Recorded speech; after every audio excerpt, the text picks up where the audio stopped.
Je m'appelle Fikri Andessian, je suis érythréen, j'ai 24 ans et je suis en Suisse depuis 6 ans maintenant. J'ai obtenu mon CFC de laborantin en chimie. Je m'appelle Denis Coigny, donc je suis laborant CFC en chimie et j'ai eu l'occasion d'avoir Fikri en stage de deuxième année de notre laboratoire.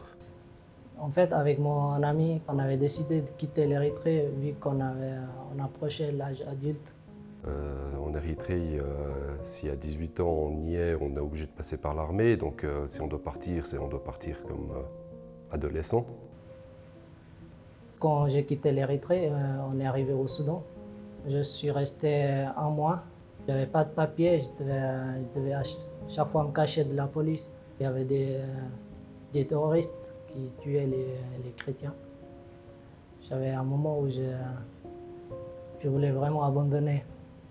C'était très dur, très douloureux, je pense, psychologiquement et mentalement, de venir jusque-là.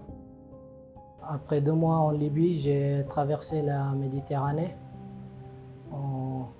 C'était dans un petit bateau en Zodiac. Puis après 12 heures de trajet, on a eu ce problème où le moteur s'arrêtait. Et également, il y avait de l'eau qui rentrait depuis le bas. On a essayé d'appeler l'Italie pour de l'aide.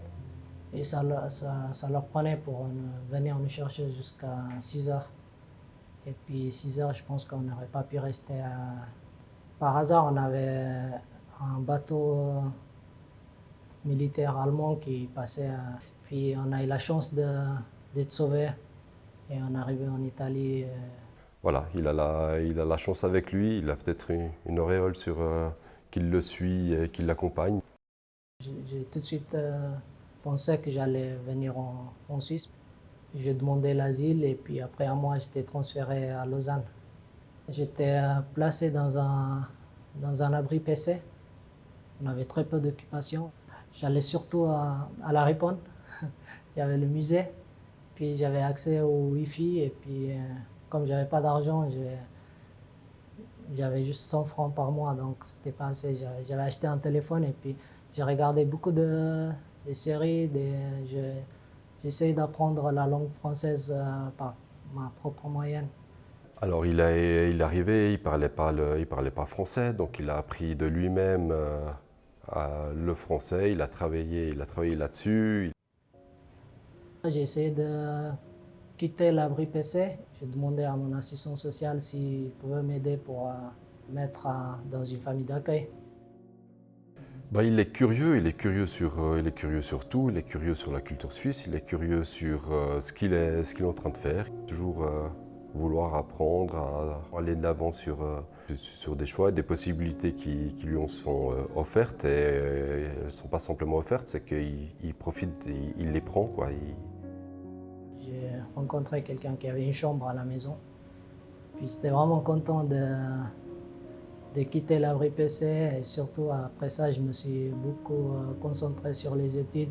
Ma famille d'accueil m'a beaucoup aidé pour trouver des stages.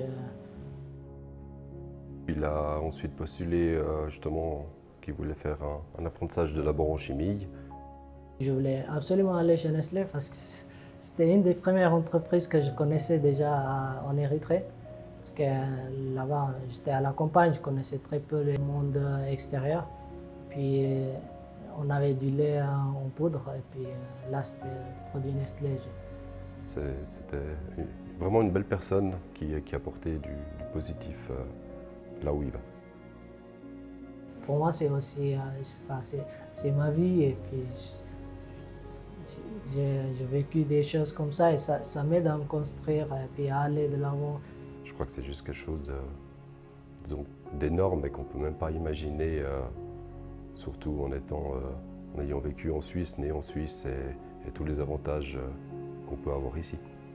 Quand je vois tout ce parcours et puis j'arrive là, je suis vraiment soulagé aussi, très content d'arriver où je suis maintenant.